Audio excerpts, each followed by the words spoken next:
welcome back to another episode of the Ozletic Show. What's up, everybody? Sorry we missed you last week. Yeah, I was really... Bum, bum, bum. That wasn't cool. We'll be better. We'll be better, yeah. But we have some good things to talk about. Yeah, we've and got some not experiences. So good things, but also not so good things Some to talk human about. level things. We effed up. What? I don't know about that. That's a bit extreme. We didn't F up. Hold We on. made some choices. We made a bad choice. We actually made a pretty good choice. I feel like that was a good choice. No, it's not a good choice. Okay, so I got a lot of people responding to me that they were shocked. Oh, okay. All right. So look. Ready? We ate In-N-Out. Yeah. We did eat In-N-Out. And it's okay. It was okay. You know I what? didn't get it animal style. No, but here we go. Here's the main aspect of this story is that we don't always eat clean. And I really think that it's important for people to understand that we are also human. Look at that. But not to say that it's okay that you go and do that, because don't do that. Especially if you're on a nutrition plan. Exactly. Don't do that so right like, now. but what we want to kind of spend time in this episode is like Talking about the experience. Talking about the experience, but also like talking about that. When is it that you're at a point where maybe you can eat out and eat poorly? Like, when is a good time? Like, how do you know, right? Like, because a lot of the time people are like, yeah, but I just, the temptation and my family want to go here and they want to eat out. And it's just like, look, we're not saying don't do it. We're not saying that at all, because it is important for you to also experience like life, and you have like try different foods, especially if like you're traveling, right? Yeah. And so that brings us to this story. So we had a friend traveling and loves In-N-Out, bless his cotton socks, and Like, loves it. Loves it. Like I'm talking, he would go to the In-N-Out store and buy everything. Buy the apparel. Look, I fully support it, because I mean, if there's anything else that I think In-N-Out is honestly great. And moving That's to 'cause America, you're not American. Moving to California, I didn't like. Can I start with my story about In-N-Out? I don't even know if I know this story, so go. Fran and the double Oh, doubles. yeah, Okay. this is a good story. I want to share this story with you guys, because this is it's an amazing story and it is kind of epic. And I'm all like proud of this, which I probably shouldn't be. But anyways, I came here and I was working at a gym, and everybody knows I love shoes.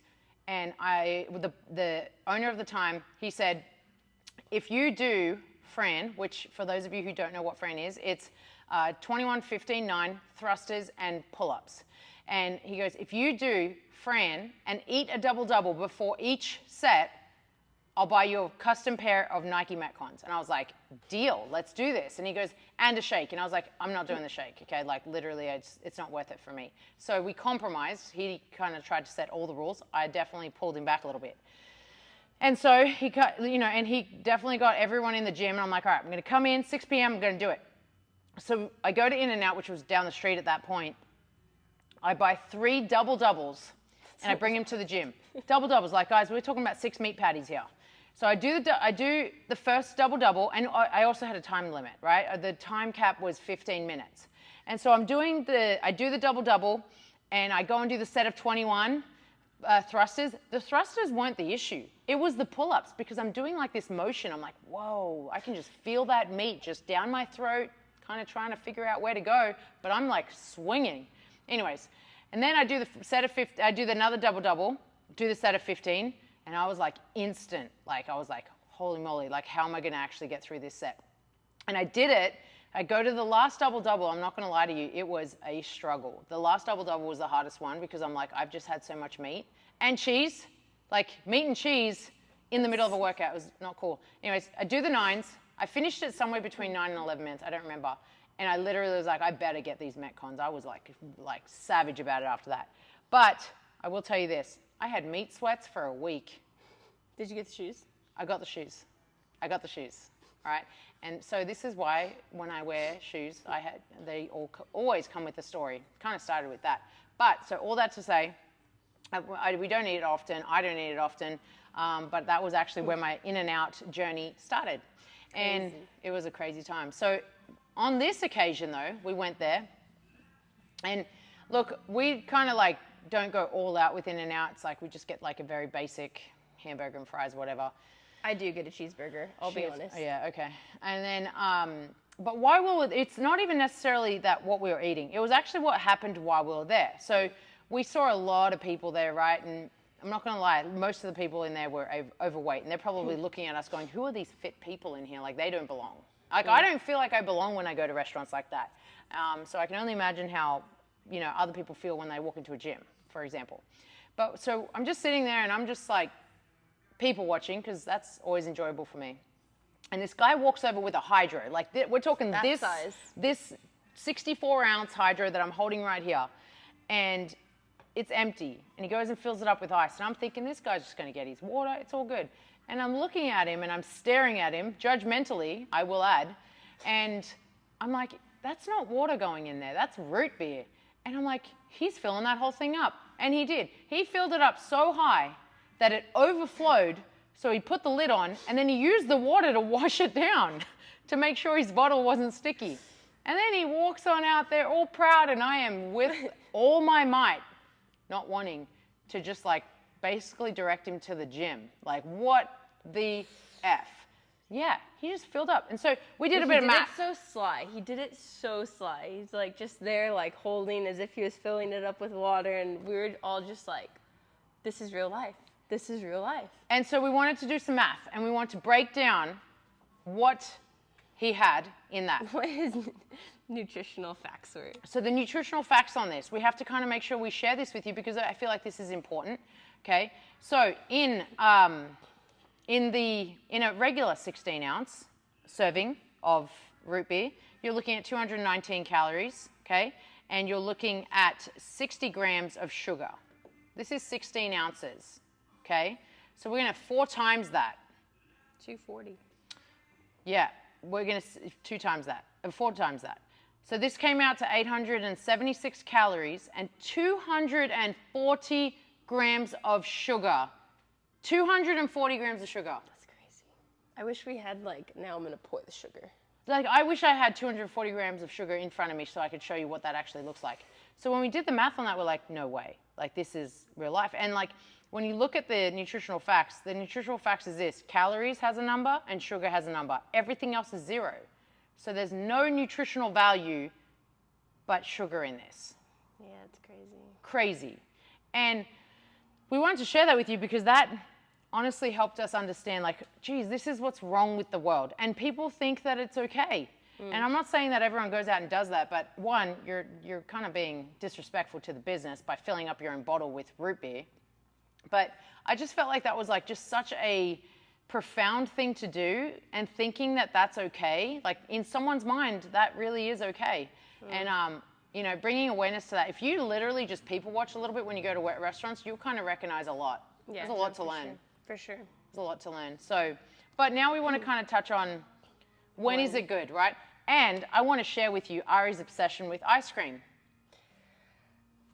Yeah.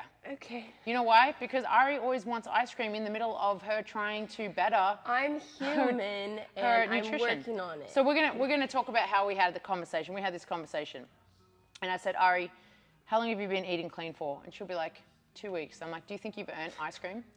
Like, she'll say no. I'll say, okay, cool. Let's continue. Are you having fun? Yeah.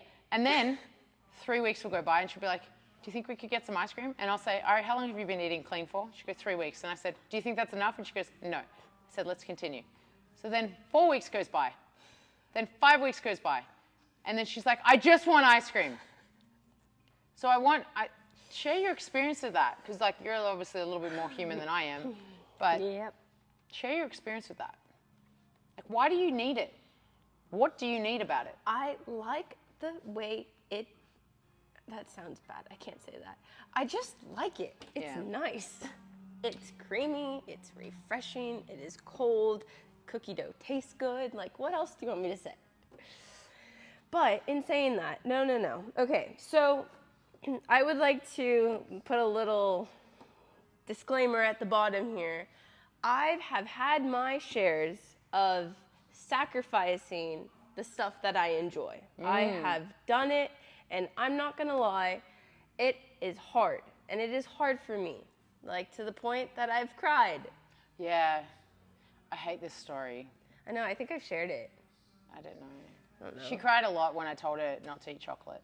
I did. But it's But I really was an emotional eater. I was a comfort eater. I was a When I'm bored, I need to eat. I like to eat. But I also didn't have portion control abilities. Really, I just lacked a lot of discipline. I just literally lost control when it came to food. But now when I have it, like, if there's anything that I really, really do enjoy to have, it is ice cream. Yeah. And it's something that I look forward to. But I will say, I'll share another story. Friend was in town. We did get ice cream. But when I was ordering ice cream, I got a kid scoop. That was my first time ever. Good job. Thanks. Okay. So I know how to portion control now is what I'm trying to get at. Yeah, you do. She does a better, now she's also like, you're also better when you say, no, you shouldn't have that. And you're like, yeah, actually, like, thanks for saying that. Before, like, I used to get really upset when you would validate the right thing. I'd get really mad at you. Hold you accountable. Well, you would you validated what the right thing in my mind and was this is the thing, like, people can sometimes get upset if you start to go, hey, like, you shouldn't have that. And they'll be like, well, I can do whatever I want. And you're like, well, not if you want to get healthy. Like, sorry, but no, you can't do whatever you want, because doing whatever you want actually doesn't serve you very well. No, and I will say, even in the heat of the moments of my journey with nutrition, because I've lost 40 pounds, in the heat of me losing, the amount of times that you told me no, in the moment, I really didn't like it, but I'm like so grateful and so appreciative that you were just so stern in your no, and you never like gave in and said, yeah, it's fine. Yeah. Because that's important. I think like the whole thing, like with nutrition, when you're going on a nutrition journey and you're wanting to, you know, either lose weight or look better or lean out, whatever it is a journey, but the accountability that you receive along it, like it really can make or break, you know, like when you have a coach there, utilize them, you know, like we're here to come alongside you in it. It's not just, hey, here's the foods that you need to eat. Like if you need the extra accountability or if you need the extra support, we're here for you. Like reach out, like we want to see you win. And that's especially something that like I try to make sure all of my clients understand at the beginning is my goal is to get you your goal. Like I want you to win. I believe in you. Like we could do this, and it's not going to be easy, and I can understand that because I went through it. It was really hard. Like if nutrition was easy, everyone would look amazing, right? Like everyone, like there would be no challenge, but the nutrition aspect of things is challenging, and there's a lot that comes into it because it's unfortunate, but especially like for me, like growing up, my culture is very like food is comforting and food is a way of showing love and bonding with your relatives. So having to break that and like learn what a healthy balance is and not just overindulge was a culture shock. Yeah. And so I like to show and share, like, you know, just that sometimes it's okay that you're going to eat out, and sometimes it's okay that you're not going to necessarily stick to your plan. But what's important is knowing like where you're at in your journey, right? Like if you're a week in, don't do it. That's straight stupidity. If you're 2 weeks in, you're still not there. Like you have to be like, honestly, like 3 months into your journey. And like it is going to be some sacrifices. Like people are going to ask you to eat out and you're going to have to say no. Like, let's do coffee instead. Let's go and, you know, for a walk instead. You're going to have to make sacrifices because you're in the midst of it. And today I had a call with a client. She was telling me how her friends tell her that she's boring because she brings her own food and she's not fun and she should live a little. And that to me, like, you know, like I saw her face and you could tell, she goes, I'm just uncomfortable when they say that. I said, well, that's really sad to think that the people around you that you're spending your time with are not encouraging you. Like the people around you should be like, that's amazing that you're doing that. Like, good for you. Like, you're so consistent. Like, you're really like committed. That's awesome. You should be actually supporting that person. You know, it's kind of, you know, people used to tell me all the time that I'm too fit. Like, I'm too fit. You should just like eat some food. I'm like, that's not right. Like, why don't you just go, good on you for being fit? You know, like what, that I care about my health? Like that's now a bad thing. I just, you know, I think that's where we don't understand it. So, and I want to kind of touch on this whole concept of like, when is the right time? And like, honestly, 3 months is probably the very first time that you could probably like veer away, right? and then you go back on the track. And you don't go off track completely. Like this whole cheat meal thing is just like validation, outdated, and you're not a dog. You don't need to cheat and treat yourself. Like that's so unnecessary. Like just treat your body well.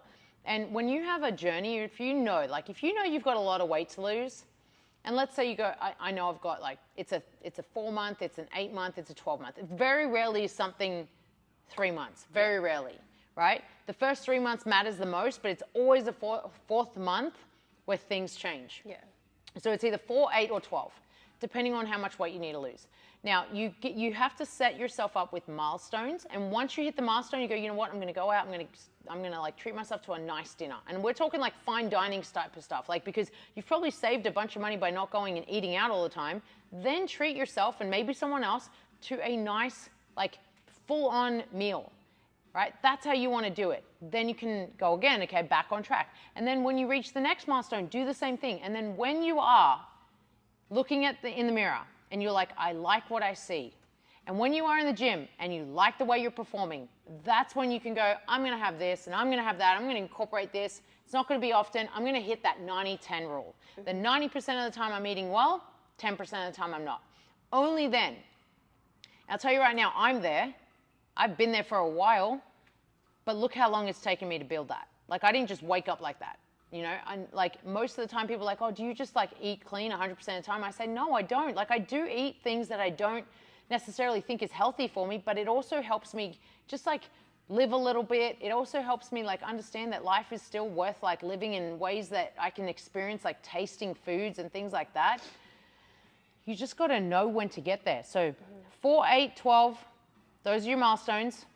Whatever weight you're looking at, try to hit milestones. Treat yourself to a meal, and then when you like what you see and you like how you move, that's where you hit the 90-10 rule. Yeah. No, and I think adding like, when you do get to that point where you have it, don't view it as a cheat meal, because then it's like, just go and enjoy it. You're consciously making the choice to go and do it.